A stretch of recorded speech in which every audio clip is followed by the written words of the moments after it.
या ठिकाणी माघार घेण्याची मानसिकता आज सकाळी राज्याचे वरिष्ठ मंत्री गिरीश भाऊ महाजनांचा या ठिकाणी मला संपर्क झाला होता.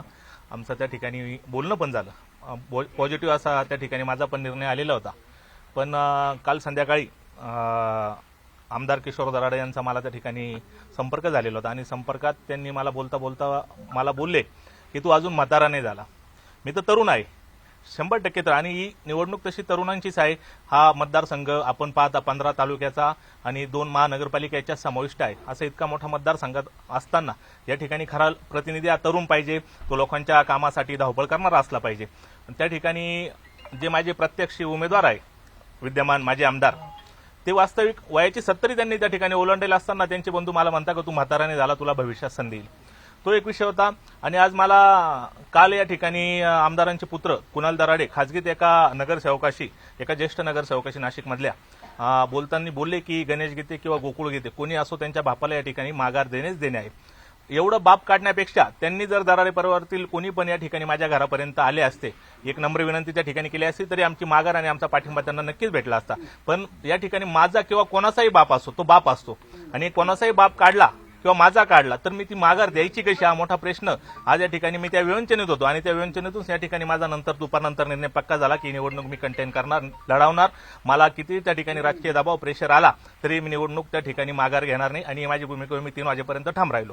म्हणजे गीतेंना जर समजा दराडेंचा फोन आला नसता किंवा अशा शब्द वापरले गेले नसते तर तुम्ही माघार घेतली असती? 100% मी गिरीश भाऊ महाजनांच्या शब्दाला त्या ठिकाणी मान द्यायची माझी तयारी झाली होती. कारण त्यांनी त्या ठिकाणी मला काही गोष्टी सांगितल्या होत्या भविष्यातल्या पण पुनर्वसनाबद्दल गणेश गीते साहेबांच्या, आणि मला ते मान्य झाल्या होत्या. पण त्या ठिकाणी या निवडणुकीला दराडेंकडून त्यांच्या जे काही अश्लील शब्द किंवा त्यांचे जे वाह्य शब्द आले त्यामुळे माझ्या भावना दुखावल्या गेल्या, माझ्या भावनांना त्या ठिकाणी ठेस पोचली आणि त्या ठिकाणी नंतर माझा निर्णय हा बदलला. कुणाल दराडे म्हणतायत की ते मॉर्फ आहे, तो माझा आवाज नाहीये, तुमचे काय ते गैरसमज झालेले आहेत असं ते म्हणतात. नाही, आता ते सारवासारव करताय.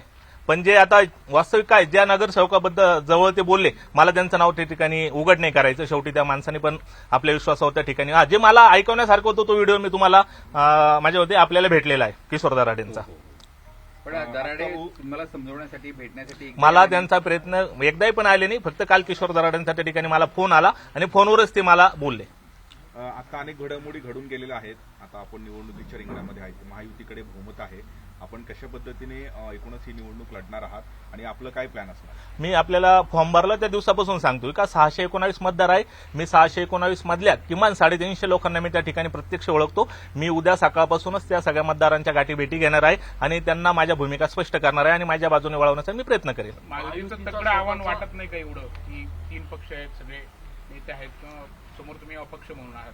नाही, आता पुन्हा तीच गोष्ट येते. मी या निवडणुकीचा तुम्हाला मागील 25-30 वर्षाचा इतिहास पण सांगितलेला आहे की ज्यांच्याकडे मतदान नव्हते ते लोक या मतदारसंघात आमदार झाली. निवडणूकच व्यक्तिगत संबंधांची. या ठिकाणी महायुती किंवा आघाडी किंवा आणखी काही हे कुठलीही थेअरी या ठिकाणी या निवडणुकीमध्ये ठरत नाही. कारण त्या लोकांना एक विश्वास लागत असतो की आमचं काम कोण त्या ठिकाणी करणार. आणि आपल्याला माहित आहे मागच्या 8 वर्षात हे जे विद्यमान आमदार आहे नॉट रिचेबल राहिलेले आहे. मी काल त्यांच्या बंधूंनी मला त्या ठिकाणी व्हिडिओमध्ये सांगितलं की तू आमच्या व्यक्तिगत बोलतो. मी त्यांच्या व्यक्तिगत बोललेलो नाही. मी एवढंच सांगितलं की त्यांच्या आमदारकीचा फायदा त्यांनी फक्त त्यांच्या संस्थेच्या विस्तारासाठी केलाय. मी त्यांच्या संस्थेबद्दल कुठेही अक्षरशः शब्द त्या ठिकाणी बोललेलो नाही.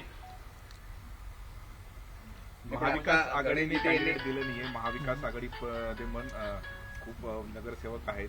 आपण महाविकास आघाडीची संपर्क साधून महाविकास आघाडीचा पाठिंबा मिळवण्याचा मी डायरेक्टली त्या नगरसेवक जे मतदार आहे मी त्यांना भेटणार आहे आणि त्यांचा पाठिंबा मी मिळवण्याचा प्रयत्न करणार आहे. उदय सामंत हे सुद्धा काल होते, त्यांनी सुद्धा तुमच्याशी संपर्क साधण्याचा प्रयत्न केला पण तुम्ही त्यांच्या संपर्कात आले नाही.